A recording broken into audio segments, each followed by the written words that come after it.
Well, good morning, everyone, and thanks for joining me today at Juanette's Crafting Corner.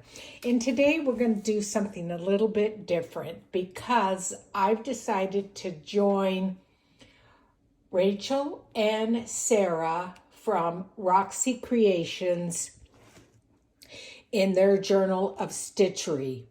The theme for the next 6 months is Down the Garden Path. Now, I did their first series that they did, number 1, and completed it. There is a flip through of that on my YouTube channel. I did not do the second one, which was winter and Christmas, and that was because I was in the process of moving and I didn't want to add a lot of stress to myself. So I've decided to join in and do this one because I love hand stitching. Now, there were some books that were recommended to help you with this, and this one is called Stitched Memories by Tilly Rose. I ordered these from Amazon, and so I will link these books down below in the description box so you can order them if you want. This is similar to what we're going to be doing. So this is one of the books. Then I ordered this book, and again, a lot of inspiration from it. It's called Daydream Journals, again by the same person, Tilly Rose. And I'm just going to flip through it just a little bit. Lots of inspiration, lots of techniques on how to do different things. Like, look at, she's using berries to color her paper and fabric. Essentials for slow stitching, and that's the project we're doing, is slow stitching. Look at that. Isn't that beautiful? Look how she wrapped that around the spine for that journal cover. Beautiful, beautiful inspiration there. Oh, look at that. And then the other book I have is Foolproof Flower Embroidery. This is by Jennifer Clauston. And again, I will link this in the description box for you. But this is good because it gives you an idea on how to create your backgrounds, how to do different stitches for stems, how to do ones for leaves, and then flowers. And as you go toward the back, she explains to you how to do each of those stitches. Some of them you will use beads, and some of you won't use beads. The other thing that I always do, if I have a problem trying to figure out how to do a stitch, I just YouTube it. And there's lots of people out there that have YouTube channels on how to do stitches. Now, what we're doing is we are creating a piece that, and everybody's going to be doing it different, but this was the suggestion by Rachel and Sarah. I ordered this. Let me just kind of back you out a little bit so you can see. Oh, you see my little M&Ms there? I ordered this from an Etsy store, and I'm going to show you her Etsy store name. It's Sue Serendipity 3 Rivers. It was a reasonable price. I can't remember what I paid, but she sent it promptly. And so what we're going to do is you create a background. And let me just show you what I've created here. And then it is going to be stitched here onto this spool here, and I'll show you in a small one how I did it. This is a little snippet roll that I made, and it's on a small spool. Isn't that pretty? I love that. But how I did it to attach it is you just sew some fabric onto your snippet roll and then stitch it onto the spool, and then it just rolls up nicely. So what you're going to have to do is get your spool first, and then you will know what the width is for your snippet roll. And see, that button just goes around there and ties it. So mine was, I think it was like 8.5 inches across. So what I did is, and this is just plain old muslin. I guess in other countries they also call it calico. But that's my base piece. And then I just did some stitching to add different white and cream colored fabrics to give it interest in the background.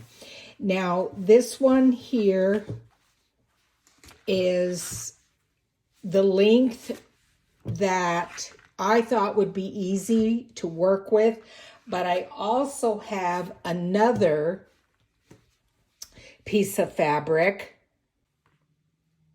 Here's the other piece of fabric. So if I need to, because this sewing slow stitching project is going to go on for 6 months. So if I need to attach this to this, I'll be able to. So I went ahead and cut that.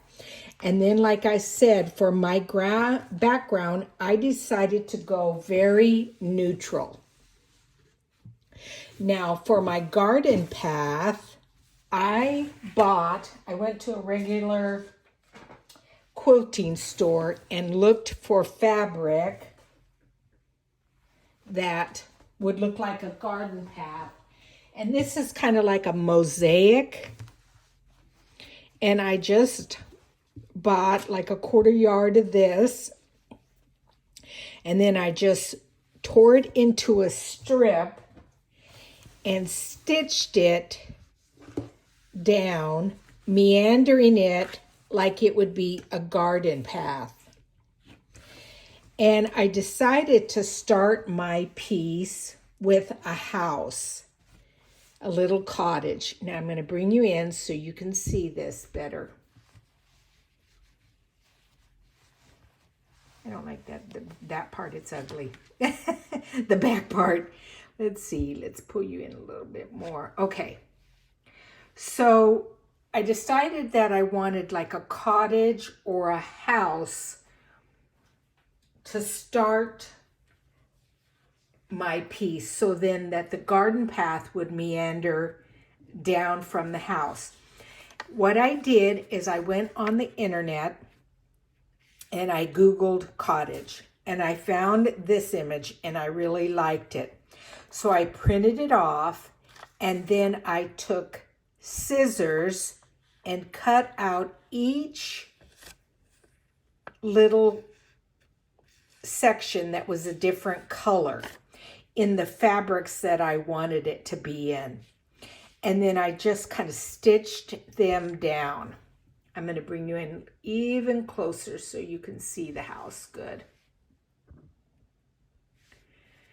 So I did the same thing with this lace here. I just put just a tiny bit of lace. I did the first prompt was wild flowers, so that's why I've got some wildflowers here. I just did some French knots here, a little bit of greenery.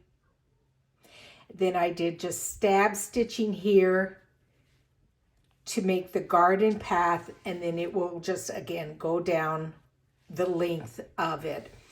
I've added some clouds here, and I just kind of randomly cut them out, stitched them there. This was again just some stab stitching to do the smoke coming out of the chimney. This is from a hanky. This is from a hanky. This is just a piece of lace up here. This is bullion knots there, just a little daisy. Again, some more French knots there. This is an applique that I cut out from a piece of fabric. Now this is going to be a fun piece to be able to put and use. So it's just got some tulle, but lots of little bitty flowers. So I just cut around it and then stitched it onto my piece there. Then the other thing is I wanted some elements that would again make it look very unique. So I stitched, and this is satin stitching here. Put it up even closer. Satin stitching here that I did a little clothesline. Then these are just little pieces of fabric that I stitch onto the clothesline. So it looks like clothes there, and then I did a little French knots and so that they would be underneath the clothesline. Then there's just some little bitty stitches here for the grass. And I think that's it on that. Now for my title is what I've done is I've taken, and I've shown you this before on how you can do it. Back you out. So what I did is I went on my computer and I typed in what I want to have for my title. Down the garden path, I will have that, and I will show you this as time goes on, and then created by Juanette 2023.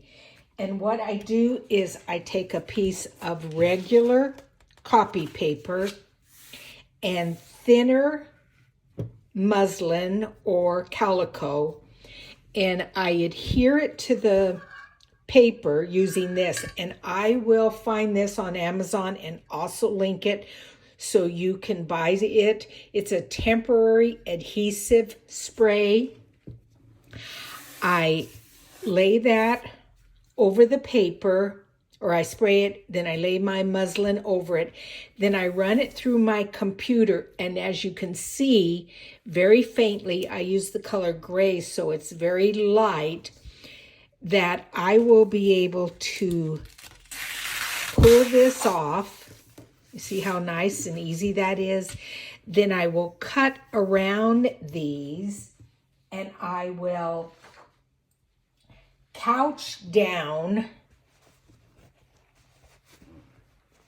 these words, and I will have them like I might have this one here, like down, and then the word the there, and then garden down here, and just keep couching that down. So that's a nice way to get some nice lettering. And I will show you couching maybe in the future, but if I don't, then just, again, YouTube it. But basically what it is, you take is a thread and you lay it over your letter and then bring it around, and then you take a smaller, like either one strand or two strands of the same color of thread, and just stitch over it so it lays flat and you can do your letters there. So that's what I'm going to do with that. let's see, what else do I need to tell you? The prompts are going to be twice a month on Wednesdays. You'll be able to find them on Rachel's channel, Roxy Creation, or her sister's channel. What is her sister's channel's name? Oh, I can't remember. Sarah. Sarah's her name. But I thought this would be a fun and different project from what I normally do with my journals. So that's it for this video. I apologize for it being so short and hopefully sweet, but I was busy taking care of my grandchildren while their parents went on a ski trip. And so when you're not in your own home or your craft room, then it's a little bit different or difficult to film. So this gave this a good opportunity when I was watching them to take this and work on it. But I will continue with my lighted up, and I'll just show you real quick. Don't forget that this is the journal I'm working on for myself. It's going to be a prayer, revelation, inspiration journal, and it lights up.